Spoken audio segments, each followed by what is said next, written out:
Salam alaikum wa rahmatullah wa barakatuh. Inch'Allah que tout va pour le mieux, tout va comme vous voulez, Inch'Allah. Donc aujourd'hui on va faire une vidéo sur comment dire sur les compagnons du Mahdi, c'est-à-dire qui seront les compagnons du Mahdi alayhi salam. Donc petit à petit, on commence à rentrer dans des sujets. Bon, moi j'essaye d'aller chronologiquement, hein, j'essaye d'aller petit à petit, et puis je garde le Mahdi alayhi salam pour la fin, Inch'Allah. Et puis voilà, donc précédemment on avait fait une vidéo sur Shuaib ibn Salih, donc les bannières noires du Khorasan, hein, et on avait essayé, enfin c'était une vidéo sur, ouais, c'était une vidéo sur Shuaib ibn Salih, donc on avait essayé d'expliquer un petit peu ce que c'était. En même temps, après j'avais fait une vidéo sur, bon j'avais fait une vidéo comme ça, hein, c'était une vidéo vraiment à l'improviste, c'était simplement pour expliquer quel genre de la personnalité et comment dire les valeurs que à travers les trois exemples de personnes que j'avais cités dans l'une de mes vidéos, c'est-à-dire les compagnons du Mehdi, des gens d'honneur, c'était plutôt quel genre de personnes pourrait soutenir El Mehdi alayhi salam. Bon, il y avait un frère qui n'avait pas réussi à faire le lien avec l'exemple que j'avais donné, c'est-à-dire l'une des exemples à l'intérieur des personnes que j'avais donné, il n'avait pas réussi à faire le lien. Donc je vais citer le hadith en question, et puis après on va commencer le sujet. Donc, Bismillahirrahmanirrahim. Donc c'est un hadith qui est dans euh, qui est dans Sunan Abu Dawood, hein. Sunan Abu Dawood. Donc le Rasul sallallahu alayhi wa sallam, euh, il dit, d'après un hadith de Ali ibn Abi Talib, يخرج رجل من وراء النهر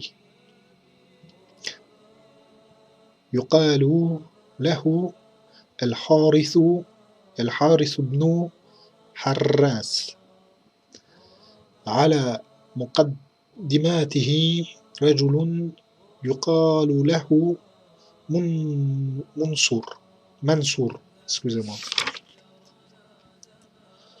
يوطي أو يمكن لآل محمد كما مكنت قريش لرسول الله صلى الله عليه وسلم وجب على كل مؤمن نصره أو قال إجابته.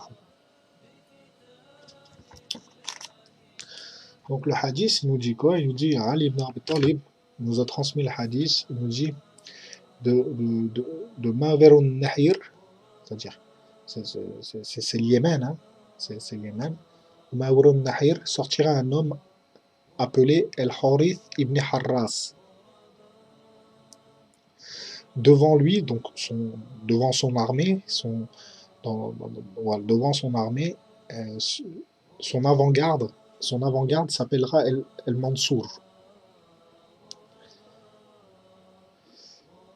Comme, comme, comme Quraysh a donné la possibilité à Ali Mohammed, eux prépareront le terrain pour quelqu'un d'Ali Mohammed.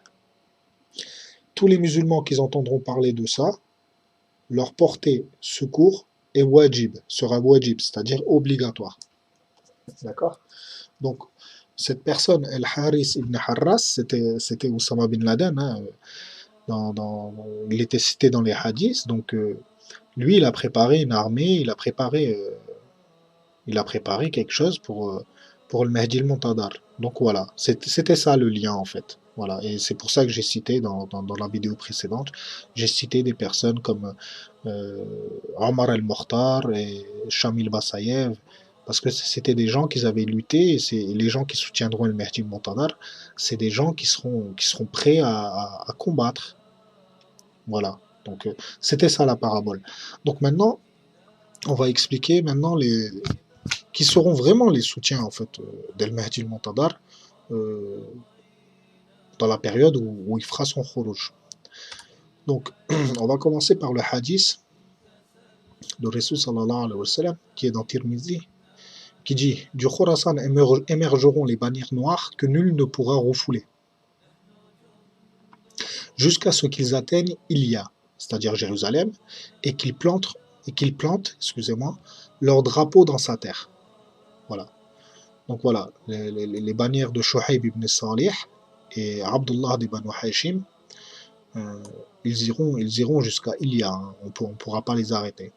Dans un autre hadith, donc c'est un hadith de Buraïda, radiallahu anha, il a dit que Rasul sallallahu alayhi wa sallam a dit: il y aura de nombreuses armées après moi, vous devez vous joindre à celle qui vient du Khorasan. Ça c'est Ibn Adi, hein. Donc voilà. Donc voilà ce qui est des trucs. Donc il y a d'autres hadiths, je vais vous les citer, comme ça au moins vous avez une vue un peu globale sur ce qui sont, hein, et les bannières noires et ce qu'il faudra faire. Et ce qu'il en est aussi pour les musulmans, parce que c'est obligatoire, hein. Rasul sallallahu alayhi wa sallam dit: leur porter secours, c'est obligatoire. Quand vous les voyez, bon, voilà, on va citer plusieurs versions, parce que les versions, ils sont un petit peu différents. Donc, donc là, regardez. Donc là, c'est un hadith de Sunan ibn Majah, d'accord, Kitab al-Fitan, d'accord, de Sunan ibn Majah. Donc, Bismillahir Rahmanir Rahim. يقتاتل عند كنذكم ثلاثة كل حمم كل حمم كل حمم ابن حليفة ثم لا يسير إلى واحد منهم ثم تطلع رايات السود من قبال المشرق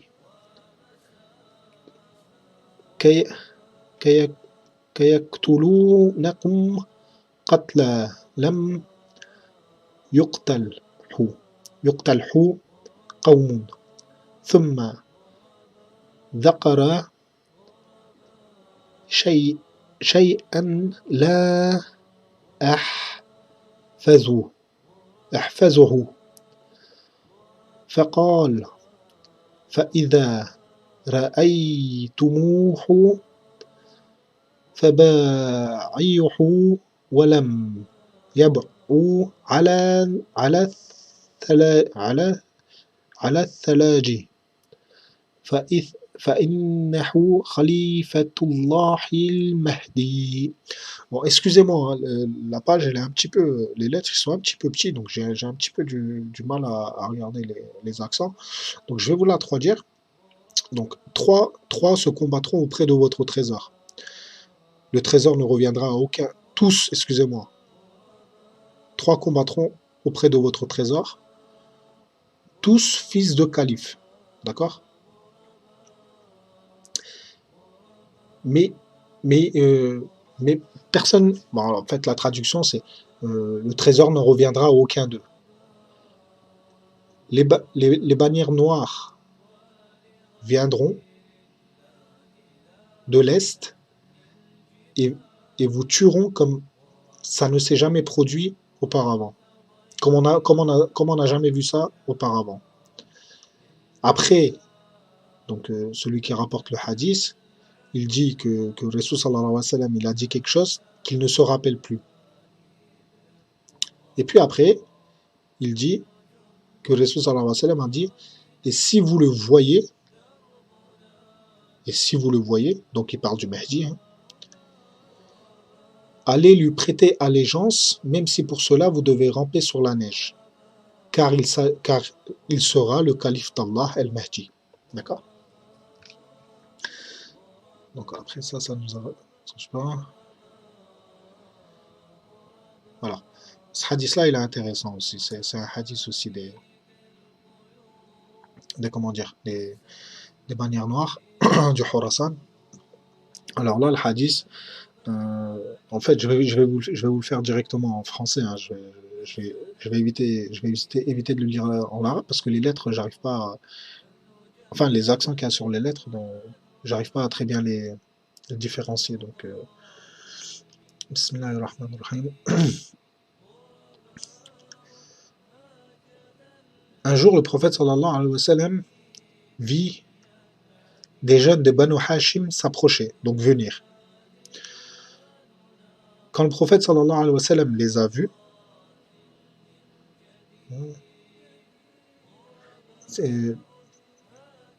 sa couleur et son expression sur le visage a changé. Je lui ai dit, donc celui qui est le narrateur, Ya Rasulallah, nous voyons sur ton visage quelque chose qui nous déplaît. Et il nous répondit, nous sommes une famille dont la demeure dernière, donc alors, je le connais le hadith, hein, nous sommes une famille pour laquelle l'au-delà a été choisi par Allah que la terre en fait, voilà. Après ma mort, des gens de ma famille vivront calamité, expulsion et exil.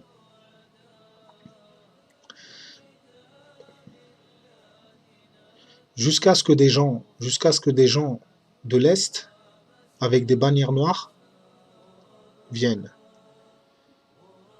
Ils demanderont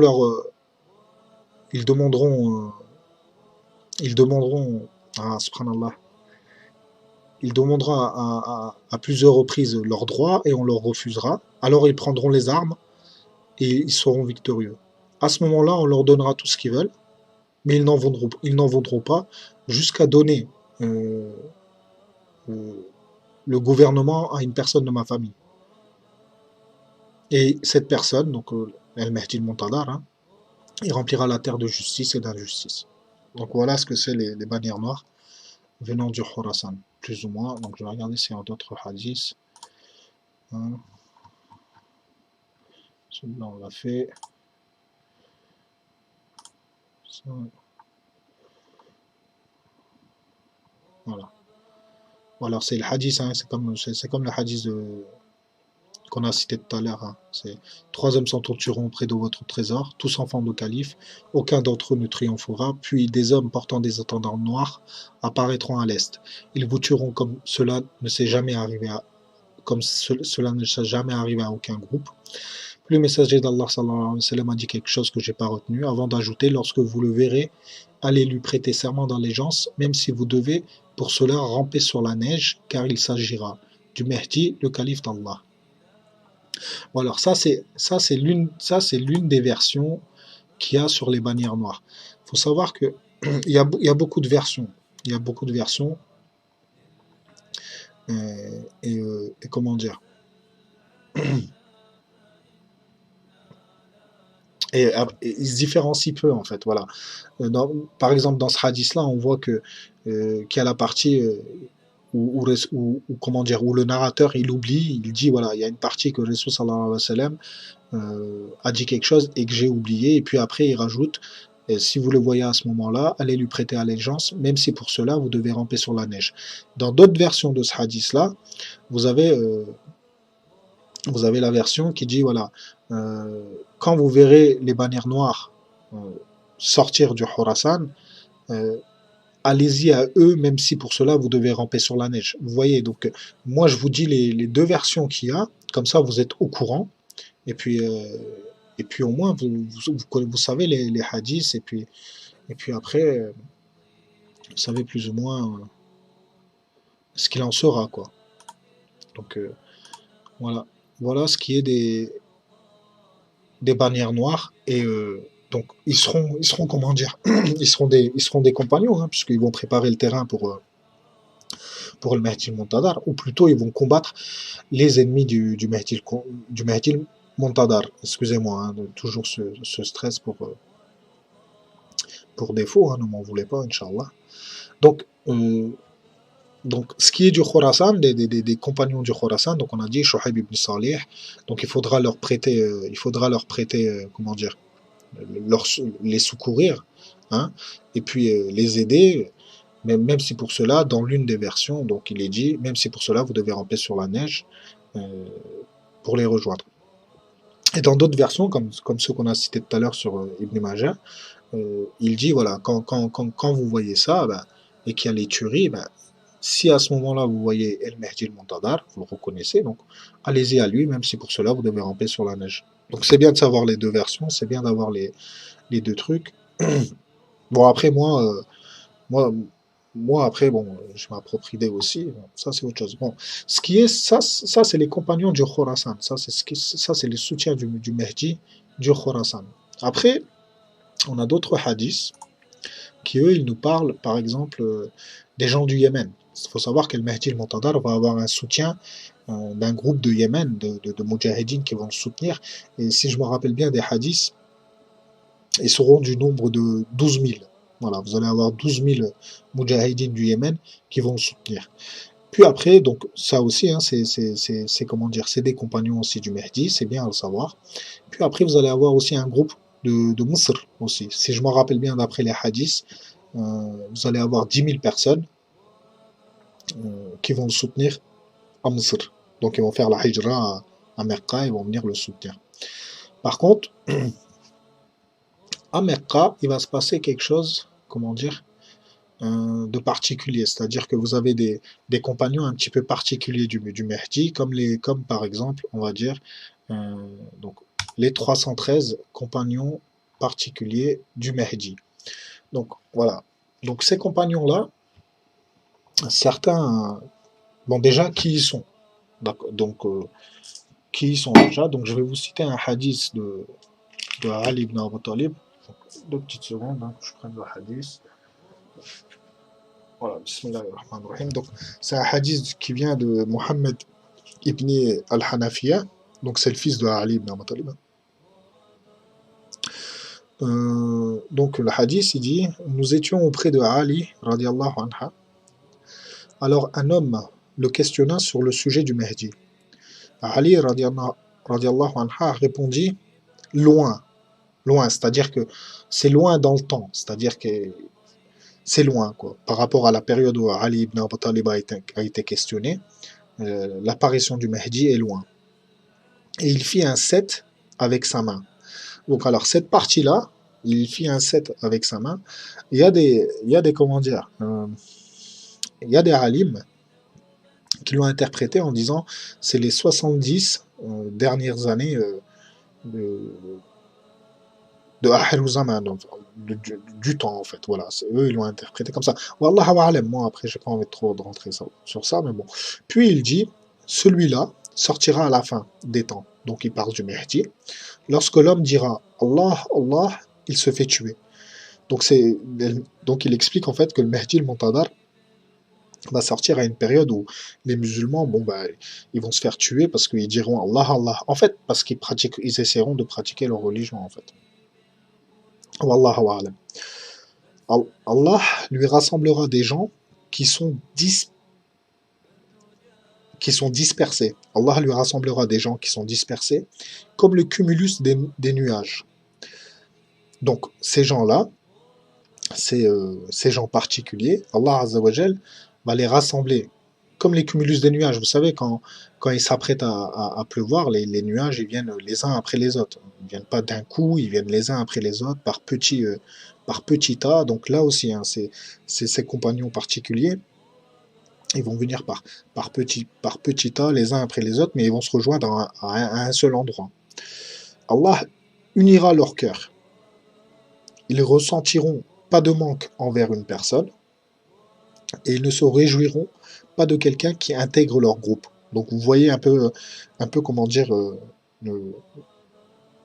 l'état spirituel, c'est-à-dire que comment dire c'est des gens, bon ben c'est un groupe, vous les rejoignez, vous les avez rejoints. Si vous les quittez, bah, c'est pas grave. Euh, et derrière eux, ils ont pas de manque envers famille, amis, ou quoi que ce soit, eux ça n'existe pas. Eux, eux sont concentrés sur leur but en fait.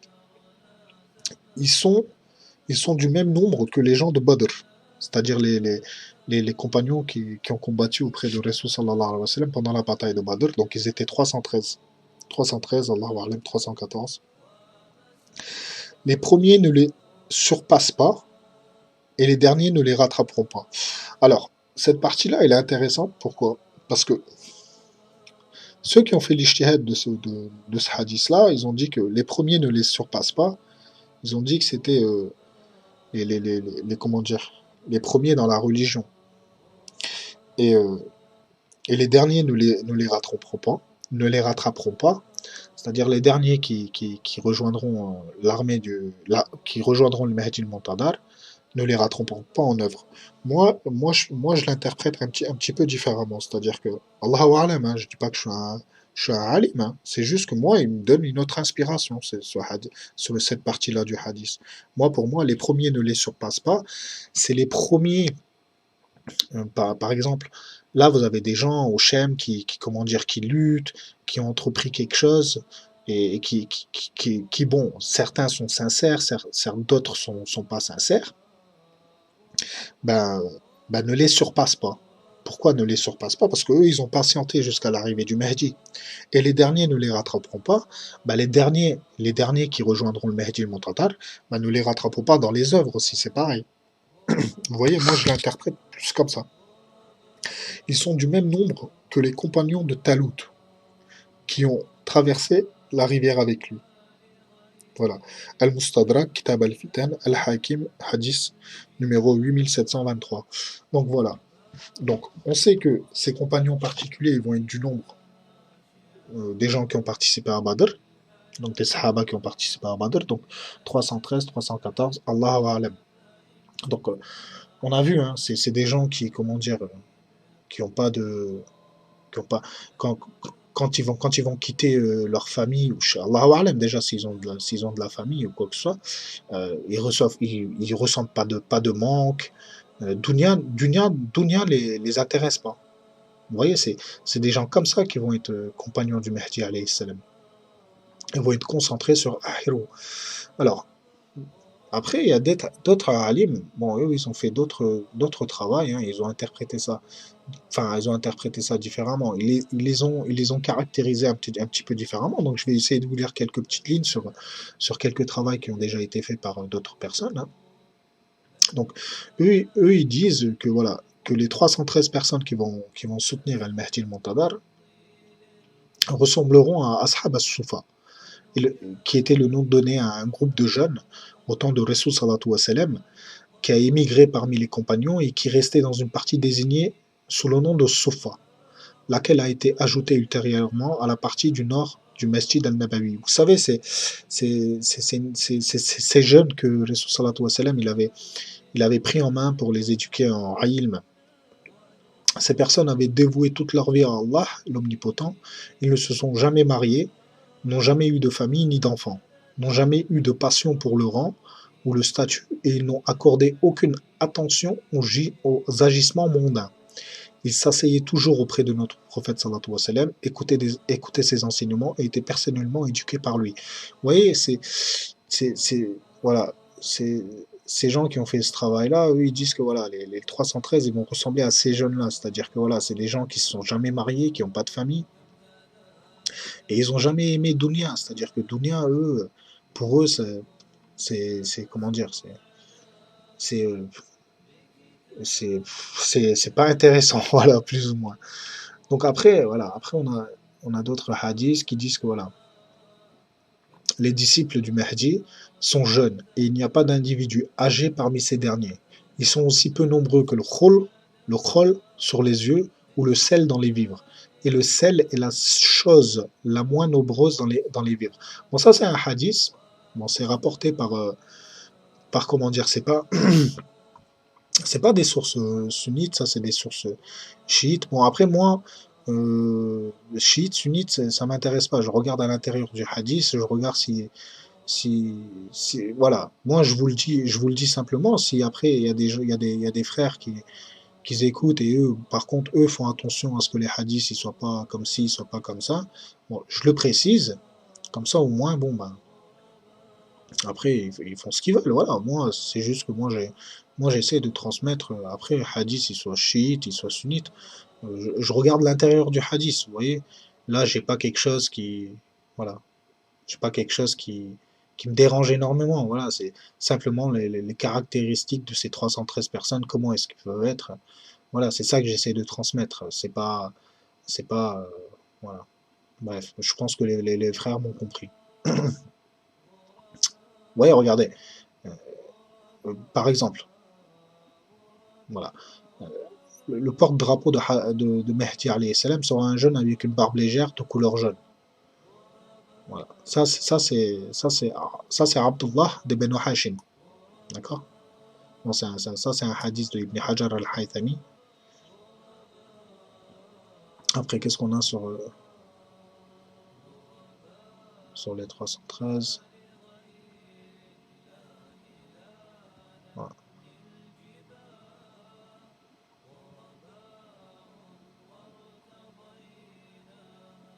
Voilà, regardez par exemple, tout à l'heure on a cité un hadith de comment dire, de Ali ibn Abu Talib, hein, qui est dans Mustadrak al-Hakim.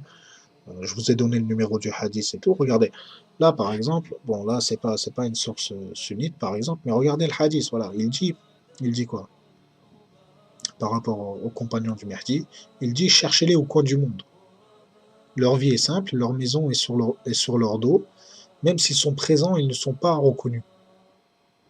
Même s'ils sont perdus, personne ne les cherche. S'ils sont malades, personne ne leur rend visite. Et s'ils veulent se marier, personne ne vient à eux. S'ils meurent, personne ne va à leurs funérailles. Ils partagent leurs biens également entre eux et visitent la tombe des uns des autres. Leurs désirs sont tous identiques, même s'ils sont dans des villes différentes. Oui, voilà. Par exemple, voilà, ce hadith-là, il est pas, comment dire, il est peut-être pas sunnite, mais voilà, moi je le prends et puis je le mets quelque part dans ma tête. Quelque part dans ma tête, et puis si un jour ça correspond, ça correspond. Et puis si ça correspond pas, bah tant pis, c'est pas comment dire, c'est pas quelque chose de grave là. Il s'agit pas de halal ou de haram. Vous voyez ce que je veux dire? On n'est pas dans les hacks, on n'est pas dans les hackers, dans quelque chose de législatif. Vous voyez ce que je veux dire? Vous l'avez, puis vous l'utilisez pas, vous l'utilisez pas, c'est pas quelque chose qui.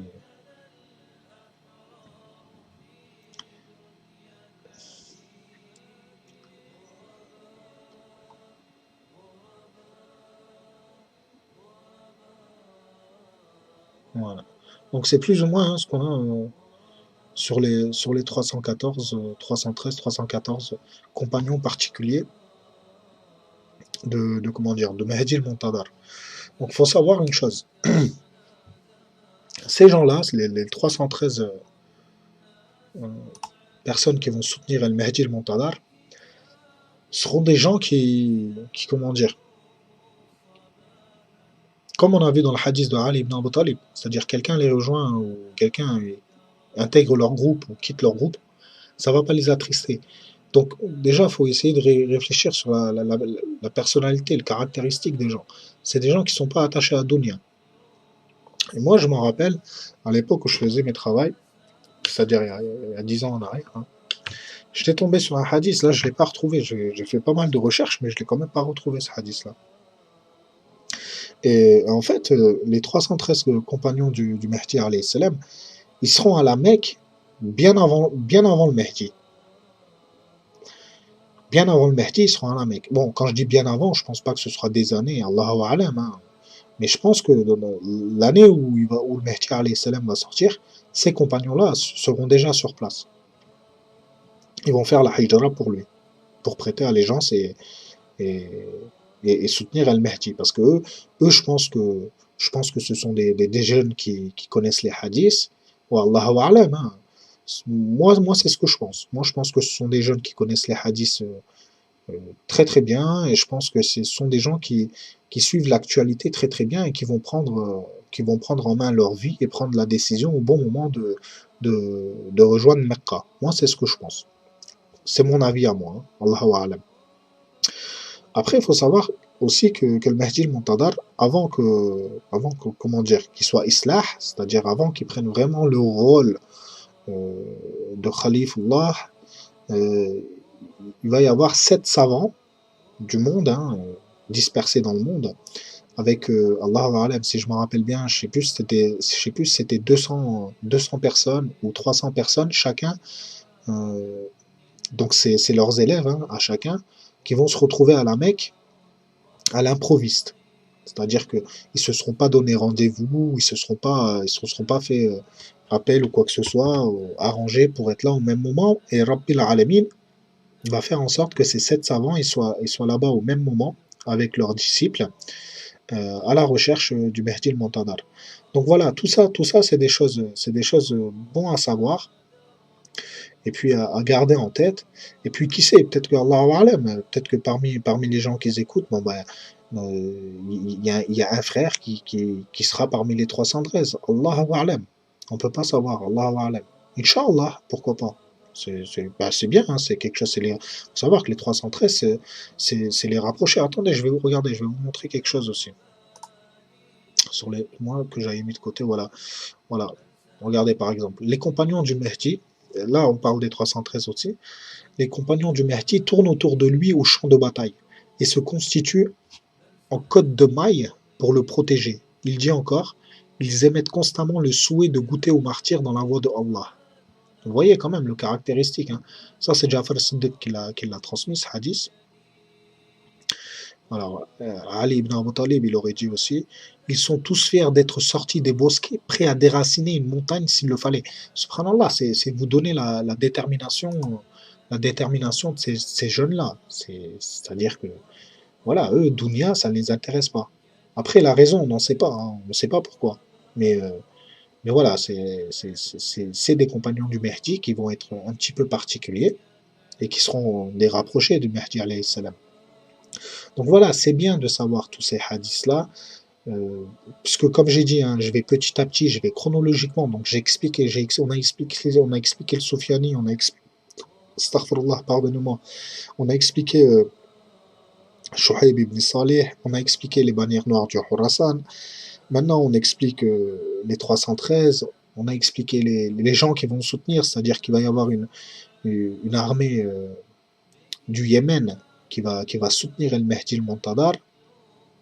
Il va y avoir aussi une armée de Mousr qui va soutenir El Mehdi al-Montadar. Donc tout ça, voilà, c'est bien que vous le sachiez.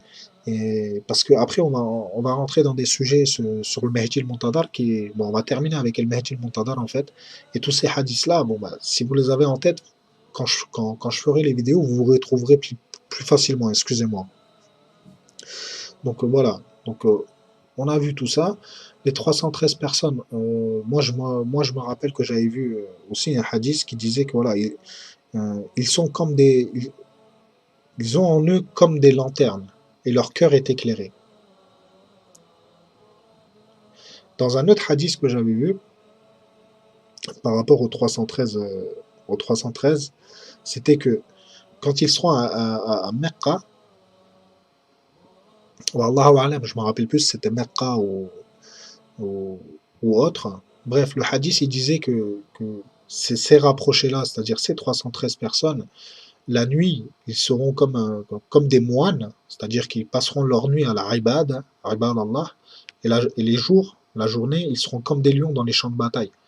Donc voilà, pour vous dire les caractéristiques de ces gens-là, c'est vraiment des gens, subhanallah. Je pense que tout le monde aimerait faire partie de ces gens-là. Hein. Moi, j'aimerais bien en tout cas. Hein. Si Rabbi me le permettait, j'aimerais bien. Donc voilà. Donc on a plus ou moins expliqué. On a fait le tour. Donc petit à petit, on commence à se rapprocher du Mehdi alayhi salam, Inch'Allah. Donc voilà. Mais je vais mettre une petite parenthèse pour terminer la vidéo. Vous savez, mes frères, mes sœurs. Vous savez, nous, on est là. Je dis nous. Et je dis nous, je désigne d'autres frères aussi qui font des vidéos sur Al-Mehdi al-Montadar. Et vous savez, nous, on est là, on essaye simplement de vous transmettre de vous transmettre ce que nous on sait et qu'on a appris nous aussi par d'autres personnes. Et mais un jour viendra, un jour nous, bah on parlera plus. On parlera plus parce que on n'aura plus grand-chose à dire et la seule chose qu'on aura à faire, ce sera de patienter. Donc pendant qu'on est en train de partager ces vidéos-là, pendant qu'on est en train d'essayer de transmettre, c'est parce que je vois le travail des autres frères, machallah, ils font un travail magnifique. Et bon, ça m'a, et, et bref. Et des fois, bon, on reçoit des commentaires. Bon, des fois, ça nous fait plaisir de répondre parce que c'est des questions sur les sujets. Mais des fois aussi, je remarque aussi, voilà, que euh, soit les vidéos, ils sont pas écoutées du début jusqu'à la fin et qu'on nous pose des questions en fait qu'on a déjà dit sur les vidéos, soit, comment dire, soit il y a un problème. Les vidéos, vous savez, dans chaque vidéo, c'est, c'est- dans chaque vidéo, si vous écoutez pas jusqu'à la fin, vous pouvez pas comprendre soit vous pouvez pas comprendre le message, ce qu'on essaye de transmettre, soit bon bah peut-être que vous allez faire avancer et vous allez passer une information qui est très importante. Donc c'est bien de suivre les vidéos les unes après les autres, chronologiquement, et puis vraiment d'essayer d'écouter jusqu'à la fin, parce que des fois on reçoit des questions, on se demande si vraiment la personne elle a écouté la vidéo ou elle l'a pas écouté. Et puis bon, euh, après on a d'autres commentaires où c'est vraiment bon. Bref, là je rentre. Par contre, eux, pardon, hein, excusez-moi, bismillah. C'est ces gens qui envoient les commentaires comme. Moi, je veux pas appeler ça des insultes. Hein, c'est pas des insultes, mais c'est directement des jugements et ceci, cela. Euh, faut savoir que quand le sujet du Mehdi alayhi salam il sera terminé, je mettrai les points sur les i sur ces gens-là. Donc, qui patiente, moi je patiente aussi. J'essaie simplement de terminer mon travail, Inch'Allah. Et puis après Inch'Allah, je dirai ce que j'ai à dire. Donc voilà, mes frères, mes sœurs, c'était simplement une petite parenthèse. J'aime pas en arriver là, hein. Franchement, j'aime pas, hein. C'est pas mon caractère.